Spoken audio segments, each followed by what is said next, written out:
अस्सलाम वालेकुम, मैं हूं मलिक मोहम्मद जहाज़े मैबल एडवोकेट हाई कोर्ट और आप देख रहे हैं लॉयर्स नेस्ट। आज की वीडियो फैमिली सिलसिले की सबसे अहम वीडियो है। अवामुन नास अक्सर ये गिले शिकवे करते हुए पाए जाते हैं कि अदालतों से इंसाफ का हसूल इंतहाई कठिन और जुए शीर लाने के मुतरादिफ है। मुद्दतें गुजर जाती हैं मगर इंसाफ मिलना तो दरकनार, मुकदमात के फैसले तक नहीं हो पाते। पाकिस्तान का सबसे बड़ा मसला ये है कि यहाँ पर कवानीन तो मौजूद हैं मगर उन पर अमल दरामद नहीं हो पाता, और दूसरी तरफ अवामुन नास में इन कवानीन से मुतालिक ना तो शऊर है और ना ही उनमें कोई आगाही है। और अदालतों में कभी वकला हड़तालों की वजह से, कभी वकला के ताखीरी हरबों की वजह से और कभी जजेस की तरफ से भी ताखीरी हरबे इस्तेमाल किए जाते हैं। एक मशहूर मकौला है कि justice delayed is justice denied. मतलब यह है इसका कि इंसाफ का देर से मिलना इंसाफ के ना मिलने के मुतरादिफ है। आज का ये टॉपिक इसी सिलसिले में है कि अवामुन नास में शऊर पैदा किया जाए और कवानीन से आगाही पैदा की जाए और उनको ये बताया जाए कि फ़ैमिली केसेस या फ़ैमिली मुकदमात का फ़ैसला कितने अरसे में होना चाहिए और इसके मुतालिक कानून क्या कहता है। और अगर कानून के अंदर दी गई मुद्दत के अंदर अंदर फ़ैमिली कोर्ट फ़ैमिली केसेस या फ़ैमिली मुकदमात का फ़ैसला नहीं कर पाती और उन ताख़ीरी हरबों की वजह से फ़ैमिली मुकदमात का फ़ैसला बर वक्त नहीं हो पाता, और अवामुन नास के पास कौन सा ऐसा फोरम मौजूद है जिसके पास जाकर वो फैमिली मुकदमात का फ़ैसला कानून में दिए गए पैरामीटर्स के अंदर रहते हुए मुकर्ररा मुद्दत के अंदर करवा सकते हैं। या फिर फैमिली कोर्ट को मजबूर किया जा सकता है कि वो मुकर्ररा मुद्दत जो कानून में दी गई है उसके अंदर अंदर केसेस का फैसला निपटाए। इस सिलसिले में कानून इंतहाई वाज़े है, स्टैच्यूट वाज़े है बिल्कुल। The family court amendment act 1964 का सेक्शन 12A ये कहता है, the family court shall dispose of a case including a suit for dissolution of marriage within the period of 6 months। मतलब कानून ये कहता है कि फैमिली कोर्ट तमाम फैमिली केसेस बशमूल दावा हक महर, दावा वापसी सामान जहेज़, दावा खर्चा नानो नुफ़्का या मेंटेनेंस, चाहे वो बीवी का हो या नाबालगान का हो, बशमूल दावा खुला या दावा तनसीख निकाह का फ़ैसला 6 माह के अंदर अंदर करने की पाबंद है। और ये 6 माह की मुद्दत दायरी दावा से लेकर अगले 6 महीने तक होगी। अब आते हैं एक इंतहाई अहम सवाल की जानिब। अगर 6 माह की मुद्दत गुजर चुकी है मगर फैमिली मुकदमात का फ़ैसला फैमिली कोर्ट नहीं कर पा रही, तो इस बाबत साइलिन या लिटिगेंट्स को क्या दाद रसी हासिल होगी और उनको किस फोरम से रजू करना चाहिए। तो इसका जवाब यह है कि अगर 6 माह की मुद्दत के अंदर अंदर फैमिली कोर्ट फैमिली मुकदमात का फ़ैसला नहीं कर पाती तो कानून ये कहता है कि मुकदमे का कोई भी फरीक अदालत आलिया या ऑनरेबल हाई कोर्ट से रजू करेगा और हाई कोर्ट से इस बाबत डायरेक्शन तलब करेगा, और ऑनरेबल हाई कोर्ट इस दरख्वास्त के ऊपर मुतासरा फरीक की इस दरख्वास्त के ऊपर ज़रूरी कानूनी कार्रवाई करेगी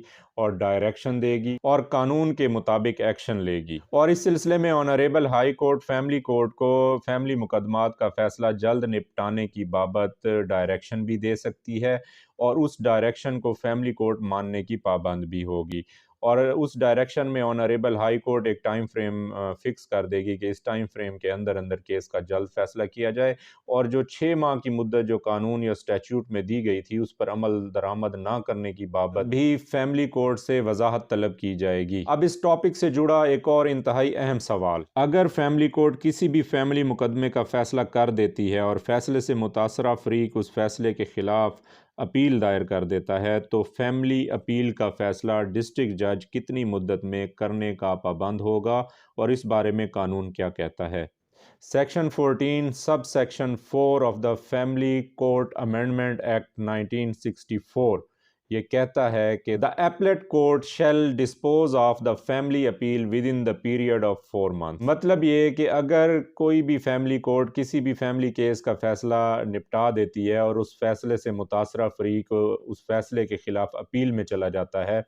तो कानून ये कहता है कि डिस्ट्रिक्ट जज पाबंद होगा कि उस अपील का या उस फैमिली अपील का फैसला 4 माह के मुद्दत के अंदर अंदर मुकम्मल करे। अब एक और इंतहाई अहम सवाल की जानिब आते हैं, क्या फैमिली कोर्ट के अबूरी हुक्म या इंटरम ऑर्डर के खिलाफ अपील या निगरानी हो सकती है और कानून इसके मुतालिक क्या कहता है। Section 14 sub section 3 of the family court amendment act 1964 ये कहता है, no appeal or revision shall lie against an interim order passed by a family court. مطلب اس کا یہ ہے کہ فیملی کورٹ کا جو بھی عبوری حکم ہوتا ہے، انٹرم آرڈر، عبوری حکم اس کو کہتے ہیں کہ جو دوران کیس عدالت کی طرف سے حکم آتا ہے، چاہے وہ خرچہ نان نفقہ کی ارلی فکسیشن کے بابت ہو یا کوئی بھی عبوری حکم، اس کے خلاف نہ تو نگرانی ہو سکتی ہے اور نہ ہی اپیل ہو سکتی ہے۔ اب آتے ہیں ایک اور انتہائی اہم سوال کی جانب۔ فیملی کورٹ جب خرچہ نان نفقہ کو ڈگری کرتی ہے تو ڈگری کرنے کے بعد کتنی مدت میں اس ڈگری پر عمل درآمد کروانے کی پابند ہے؟ فیملی کورٹس ایکٹ 1964 کا سیکشن 13 سب سیکشن 3 یہ کہتا ہے کہ فیملی کورٹ خرچہ نان نفقہ ڈگری کرنے کے بعد اس ڈگری پر 30 دن کے اندر اندر عمل درآمد کروانے کی پابند ہے۔ 2008 پی ایل ڈی پیج 477 اور 2017 S C M R page 321 میں آنریبل ہائی کورٹ اور پھر آنریبل سپریم کورٹ نے اپنی ججمنٹس میں یہ بات ہولڈ کی ہے کہ اگر ججمنٹ ڈیٹر یا مدیون اس شخص کو کہا جاتا ہے جس کے خلاف فیملی کورٹ ڈگری کرتی ہے، اور ڈگری ہولڈر یا ڈگری دارہ اس کو کہا جاتا ہے، اس عورت کو کہا جاتا ہے جس کے حق میں فیملی کورٹ ڈگری کرتی ہے۔ تو ان فیصلہ جات میں یہ ہولڈ کیا گیا ہے کہ اگر ججمنٹ ڈیٹر یا مدیون ڈگری ہولڈر یا ڈگری دارہ کو پیسے ادا نہیں کرتا، ڈگری کی رقم ادا نہیں کرتا، تو اس سے ریونیو بقایا جات کی صورت میں وہ وصولیاں کی جائیں گی، جس طرح لینڈ ریونیو ڈپارٹمنٹ وہ وصولیاں کرتا ہے، اور اس کے بعد وہ وصول شدہ رقم